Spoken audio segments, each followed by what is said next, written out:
राजस्थान में मानसून की विदाई का दौर चला है। प्रदेश के कई हिस्सों से मानसून की विदाई हो चुकी है। मौसम विभाग के अनुसार अगले 2 दिनों के दौरान राजस्थान, पंजाब और गुजरात को कुछ हिस्सों से दक्षिण पश्चिम मानसून की वापसी के लिए अनुकूल परिस्थितियां बन रही है। इस बीच विभाग ने प्रदेश के 4 जिलों में हल्की बारिश का अलर्ट जारी किया है। सऊदी अरब की सेना दुनिया में 24वें स्थान पर है, जिसमें F-15 jets, M1A2 tank patriot मिसाइलें और DF-21 मिसाइलें हैं। सऊदी पाकिस्तान को आर्थिक और सैन्य मदद देता है, जैसे तुर्की, लेकिन हथियार बिक्री कम है। 2025 में नए समझौते से सहयोग बढ़ेगा। सऊदी तुर्की जितना मददगार हो सकता है। उत्तर प्रदेश के मुख्यमंत्री योगी आदित्यनाथ पर बनी बायोपिक इन दिनों खास तौर पर चर्चा में है। फिल्म का नाम है। फिल्म में सीएम योगी की जिंदगी के कई पहलुओं को दिखाया गया है। जहां फैंस को फिल्म का काफी इंतजार है, तो वहीं दूसरी तरफ फिल्म को सऊदी अरब और कतर में बैन कर दिया गया है। प्रधानमंत्री कार्यालय नवरात्रि के दौरान साउथ ब्लॉक से शिफ्ट हो सकता है। 22 सितंबर से नवरात्रि शुरू हो रही है और इसी दौरान प्रधानमंत्री कार्यालय, कैबिनेट सचिवालय और राष्ट्रीय सुरक्षा परिषद सचिवालय नए पते पर शिफ्ट हो सकता है। राजस्थान में अब 312 की जगह 309 नगर निकाय होंगे। इसको लेकर जल्द ही नोटिफिकेशन जारी किया जा सकता है। इसके साथ ही जयपुर में भी अब वार्डों की संख्या 150 की जा सकती है, जबकि वर्तमान में वार्डों की संख्या 250 है। इसके अलावा राज्य के कई नगर निगम को एक करने की तैयारी की जा रही है। यूपी में स्मार्ट प्रीपेड मीटर लगने के बाद उपभोक्ताओं को उनकी पुरानी जमा सिक्योरिटी मनी वापस मिल जाएगी। यह राशि उनके बकाया बिल में समायोजित की जाएगी या फिर उनके प्रीपेड खाते में क्रेडिट कर दी जाएगी। बिजली विभाग के मुताबिक अगर किसी उपभोक्ता की सिक्योरिटी मनी 700 रुपए है और उसका पुराना बकाया 2000 रुपए है, अब सिर्फ इमेज और रील्स शेयर करने का प्लेटफॉर्म नहीं रह गया है। यह प्लेटफॉर्म आपको करोड़ों रुपए कमाने और लोगों के बीच पहचान बनाने का भी मौका देता है। अगर आप एक क्रिएटर हैं और इंस्टाग्राम के जरिए कमाई करना चाहते हैं, तो हम आपके लिए कुछ टिप्स लेकर आए हैं। इन टिप्स की मदद से आपके फॉलोअर्स बढ़ेंगे।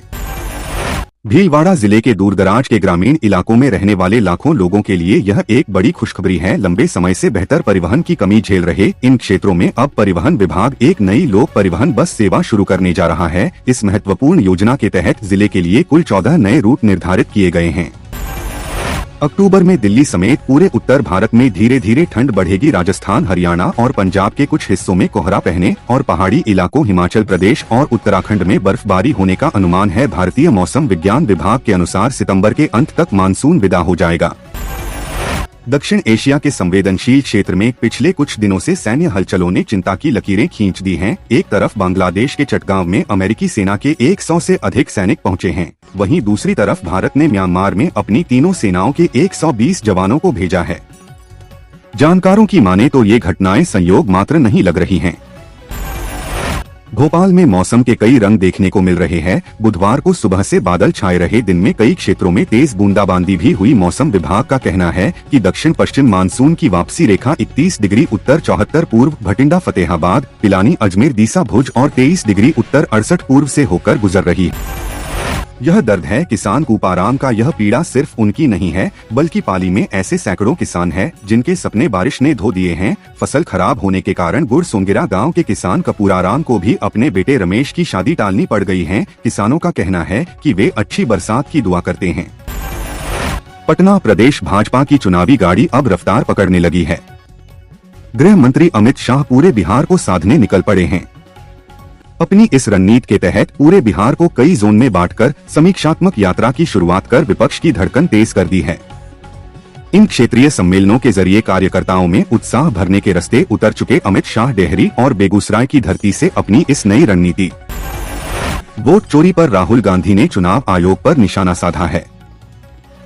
राहुल गांधी ने दावा किया कि कर्नाटक के आलंद में 6018 वोट फर्जी तरीके से डिलीट किए गए हैं। राहुल गांधी ने कहा कि मैं हैरान हूं। अब चुनाव आयोग से लोग आ रहे हैं और हमें इन्फो दे रहे हैं। पाकिस्तान के साथ सऊदी अरब की डिफेंस डील सुर्खियों में है।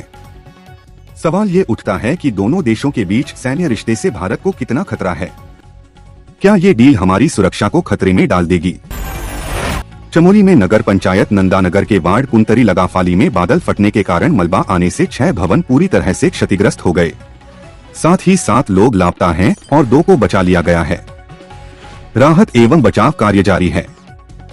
साथ ही धुरमा गांव में भी भारी वर्षा के कारण मकानों को नुकसान पहुंचा है। चमोली के नंदानगर क्षेत्र के 3 गांवों में देर रात बादल फटने और भारी बारिश से फ्लैश फ्लड ने भयंकर तबाही मचा दी। मलबे की चपेट में आने से कई घर क्षतिग्रस्त हो गए हैं और 12 लोग लापता हो गए हैं। स्थानीय प्रशासन ने बताया कि देर रात आए फ्लैश फ्लड से सबसे ज्यादा नुकसान कुंतरी, लगाफाली, सरपाणी और धुरमा गांव में हुआ है। प्रधानमंत्री नरेंद्र मोदी बुधवार को 75 साल के हो गए। उनकी जन्मतिथि पर जहां देश भर में रक्तदान शिविर समेत कई कार्यक्रम आयोजित किए गए, वहीं दुनिया भर के प्रमुख नेताओं ने भी उन्हें इस मौके पर बधाई दी और उनकी दिल खोलकर प्रशंसा की। बिहार के मुख्यमंत्री नीतीश कुमार और केंद्रीय गृह मंत्री अमित शाह की उपस्थिति में पटना के एक होटल में जनता दल यूनाइटेड जेडीयू और भारतीय जनता पार्टी बीजेपी की राज्य यूनिट की टॉप लीडरशिप के बीच शिखर वार्ता स्तर की बैठक हुई। उत्तर प्रदेश में बारिश का सिलसिला जारी है। बुधवार को राजधानी लखनऊ समेत कई जिलों में भारी बारिश के बाद मौसम विभाग ने गुरुवार आज भी प्रतापगढ़, गोंडा, सीतापुर, बाराबंकी, अमेठी, सुल्तानपुर, अयोध्या, अंबेडकर नगर समेत कई जिलों बहुत भारी बारिश का अलर्ट जारी किया है।